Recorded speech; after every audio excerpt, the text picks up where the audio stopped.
Iran Israel যুদ্ধের অষ্টম দিনে মার্কিন নৌবাহিনীর নতুন বিমানবাহী রণতরী ইউএসএস জেরাল্ড আর ফোর্ড ভূমধ্যসাগরে মোতায়েনে ভিন্ন দিকে মোড় নিচ্ছে বলে আশঙ্কা বিশ্লেষকদের। মার্কিন গণমাধ্যম নিউ ইয়র্ক পোস্ট সিএনএন-এর জ্যেষ্ঠ প্রতিবেদক জেকারি কোহেনের বরাত দিয়ে এ তথ্য নিশ্চিত করে জানায়, ইরান ইসরায়েল সংঘাতের পরিপ্রেক্ষিতে এটাই ওই অঞ্চলে সবচেয়ে বড় সামরিক পদক্ষেপ হিসেবে বিবেচনা করা হচ্ছে। 1100 ফুট উচ্চতার পারমাণবিক শক্তিচালিত এই ইউএসএস জেরাল্ড আর ফোর্ড রণতরীটি আগামী সপ্তাহের মধ্যে ইউরোপের মধ্যপ্রাচ্যের কাছে পারস্য উপসাগরে থাকা জেরাল্ড ফোর্ড ইউএসএস কার্ল ভিনসনের সাথে যোগ দেওয়ার ঘোষণা দিয়েছে যুক্তরাষ্ট্র। যুক্তরাষ্ট্রের এমন সিদ্ধান্তকে ইরানে হামলা চালানোর আশঙ্কা হিসেবে দেখছেন সমর বিশ্লেষকরা।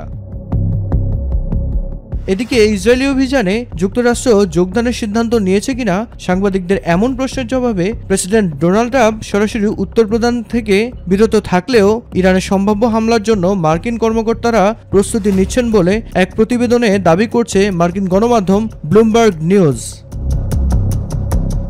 অন্যদিকে যুদ্ধ পরিস্থিতি নিয়ে রাশিয়ান রাষ্ট্রীয় গণমাধ্যমে প্রেসিডেন্ট ভ্লাদিমির পুতিন জানিয়েছেন, সংকট সমাধানে রাশিয়া কোনো পক্ষের উপর সমাধান চাপিয়ে দিচ্ছে না, বরং কূটনৈতিক সমাধান প্রয়োজন। এই সময় এক সাংবাদিকের প্রশ্নের জবাবে পুতিন আরও বলেন, আমাদের ইরানি বন্ধুরা এখন পর্যন্ত আমাদের কাছে কোনো সহায়তা চায়নি, তবে সমাধানে ইসরায়েল এবং ইরানকে সিদ্ধান্ত নিতে হবে বলেও মন্তব্য করেন পুতিন। গত 13 জুন ইসরায়েলের আকস্মিক হামলায় ইরানের ইসলামিক বিপ্লবী গার্ডের নেতাসহ শীর্ষস্থানীয় পরমাণু বিজ্ঞানী হত্যার প্রতিবাদে ইসরায়েলের তেল আভিভ সহ বেশ কয়েকটি শহরে মিসাইল হামলা চালায় ইরান। মিফতাক আলী, মাই টিভি।